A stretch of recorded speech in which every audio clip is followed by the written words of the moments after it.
మీ ప్రార్థనలు గోడను తాకి తిరిగి వస్తున్నట్లుగా ఎప్పుడైనా అనిపించిందా? బాగుండ్రి.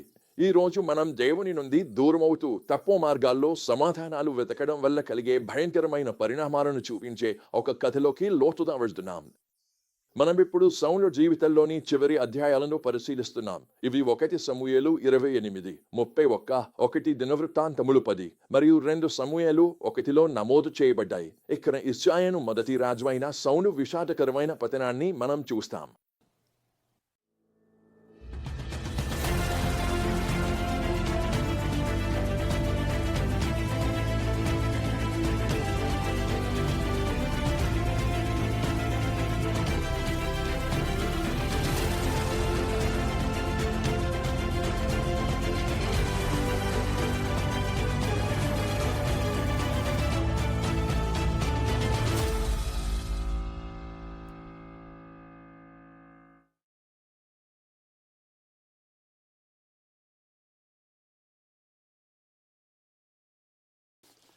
ఈ భాగంలోని ప్రధాన సందేశం 1 దినవృత్తాంతములు 10వ అధ్యాయం 13 మరియు 14వ వచనాలలో కనిపిస్తుంది. సౌలు ప్రభువుకు అవిశ్వాసిగా ఉండి ఆయన వాక్యాన్ని పాటించకపోవడం వల్ల మరణించాడు. అతడు దేవునిని అడగకుండా ఒక మాంత్రికుడిని సంప్రదించి మార్గదర్శనం కోరాడు. కాబట్టి ప్రభువు అతన్ని చంపి రాజ్యాన్ని యెష్షీ కుమారుడైన దావీదుకు అప్పగించాడు. అయ్యో! ఈ ఆలోచన కలిగించే సంగ్రహం మనం దేవునితో ఉన్న సంబంధాన్ని వదిలిపెట్టి భక్తిహీనమైన మూలాల నుండి మార్గదర్శనం కోరినప్పుడు ఎదురయ్యే ప్రమాదాలను వివరిస్తుంది. మన కథ సౌలు నిరాశతో ఉన్న స్థితిలో ప్రారంభమవుతుంది. ఫిలిష్తీయులు యుద్ధానికి సిద్ధమవుతున్నారు మరియు సౌలు భయంతో వణికిపోతున్నాడు.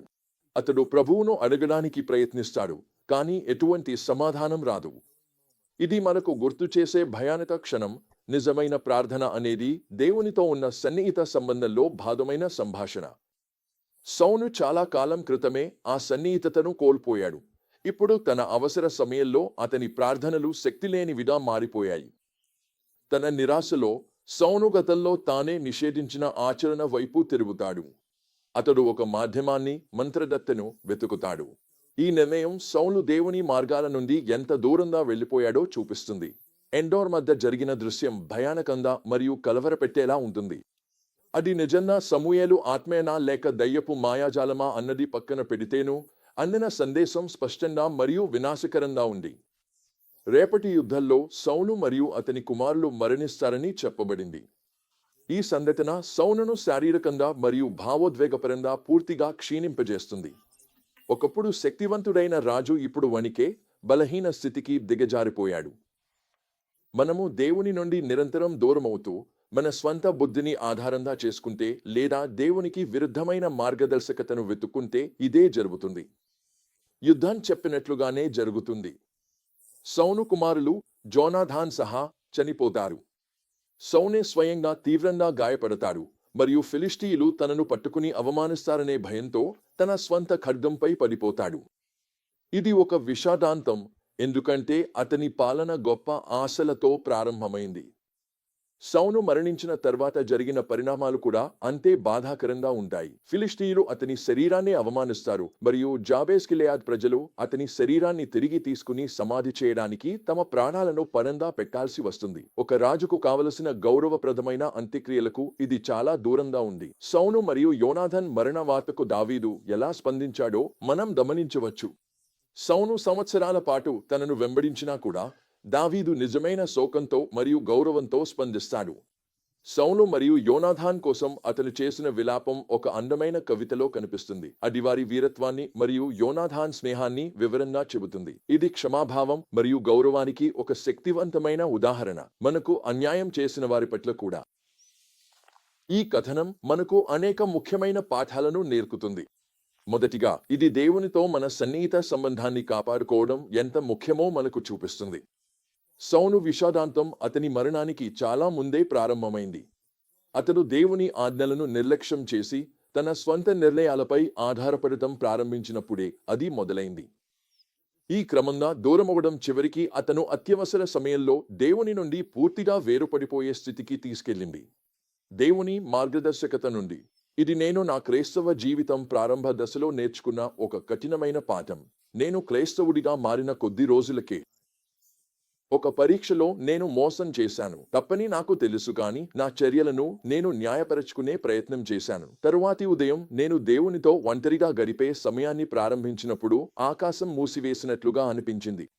నేను విలపిస్తూ పిలిచాను, ఓ దేవా, నీవెక్కడ ఉన్నావు? ఈ సమయాలు ఎప్పుడూ ఎంతో సముద్దిగా ఉండేవి. ఇప్పుడు ఏమైంది? దేవుడు నిశ్శబ్దంగా ఉన్నాడు. అప్పుడు పరిశుద్ధాత్మ నెమ్మదిగా నా హృదయంతో మాట్లాడింది. నీవు ఆ పరీక్షలో మోసం చేశావు. నీవు దాన్ని ఒప్పుకుని సరిచేయాలి. నేను అభ్యంతరం చెప్పాను. ఓ దేవుడా, నన్ను స్కూల్ నుండి గెంటేస్తారు. అప్పుడు మరింత నిశ్శబ్దం. చివరికి నేను దేవునికి లొంగిపోయాను మరియు నేను ప్రొఫెసర్ను కలిసి నేను చేసిన తప్పును ఒప్పుకున్నాను. ఆయన కరుణతో నన్ను క్షమించి మరో అవకాశం ఇచ్చారు. నేను తిరిగి నా వ్యక్తిగత ప్రార్థనా స్థలానికి వెళ్ళినప్పుడు దేవుని సన్నిధి నా హృదయాన్ని వర్ణించలేని ఆనందంతో నింపింది. అప్పుడు నాకు అర్థమైంది, నేను నా పరీక్షలో మంచి గ్రేడ్ కోసం దేవునితో ఉన్న సన్నిహితతను తాకట్టు పెట్టే పరిస్థితికి వచ్చాను. నేను మృదువుగా చెప్పాను, ఇంకెప్పుడూ కాదు. చూడండి, సౌలు దేవునితో ఉన్న తన సంబంధంలో చల్లబడిపోయాడు. కానీ అది మాత్రమే కాదు, సౌలు దేవునికి చెందని మూలాల నుండి మార్గదర్శనం కోరాడు. ఒక మాధ్యమాన్ని సంప్రదించాలన్న అతని నిర్ణయం దేవుని ధర్మశాస్త్రాన్ని ఉల్లంఘించడమే కాక అతన్ని మరింత నిస్సహాయతలోకి నెట్టింది. దేవుడు మౌనంగా ఉన్నట్లు అనిపించినప్పుడు మనం ఆయనకు మరింత దగ్గరగా రావాలి. మన జీవితాల గురించి పూర్తిగా నిజాయితీగా ఉండటం ద్వారా మార్గదర్శనానికి ప్రత్యామ్నాయ మార్గాల వైపు తెరడకుండా ఉండాలి. క్షమాభావం మరియు గౌరవం శక్తిని కూడా మనకు ఇది గుర్తు చేస్తుంది. సౌలు మరణానికి దావీదు ఇచ్చిన ప్రతిస్పందన మనకు ఒక విషయం చూపిస్తుంది. మనపై అధికారాన్ని కలిగిన వారు మనతో అన్యాయంగా వ్యవహరించినా వారి పదవిని గౌరవించడం సాధ్యమే. తనకు జరిగిన అన్యాయాలను దాటి చూసి సౌలు రాజుగా ఉన్న పాత్రను గౌరవించగల దావీదు సామర్థ్యం నిజంగా ఆశ్చర్యకరం. అయితే ఈ సత్యాలను మన జీవితాల్లో నేడు ఎలా వర్తింపజేయగలం? దేవునితో ఉన్న మీ సంబంధాన్ని అన్నిటికంటే ప్రాముఖ్యతనివ్వండి.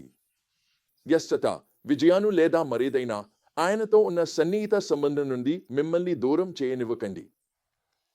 దేవుడు మౌనంగా ఉన్నట్లు అనిపించినప్పుడు ఆయన దిశగా మరింతగా ముందుకు సాగండి. దైవబాహ్య మార్గదర్శకత కోసం తెరదుకండి. అలాగే మీకు అన్యాయం చేసిన వారి పట్ల కూడా క్షమాభావం మరియు గౌరవాన్ని ప్రదర్శించండి.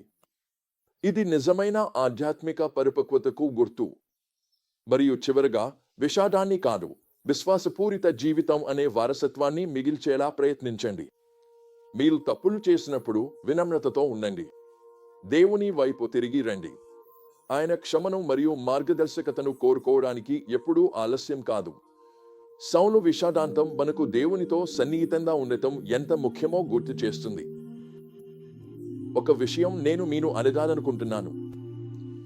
మీరు దేవుని నుండి దూరమవుతూ తప్పు మార్గదర్శకతను అన్వేషిస్తున్న ప్రాంతాలు ఏవైనా ఉన్నాయా? ఆయన వైపు తిరిగి రండి. సౌలు చేసిన తప్పుల నుండి నేర్చుకుని దేవునితో వినమ్రతతో మరియు సన్నిహితంగా ఉండే హృదయాన్ని పెంపొందించండి.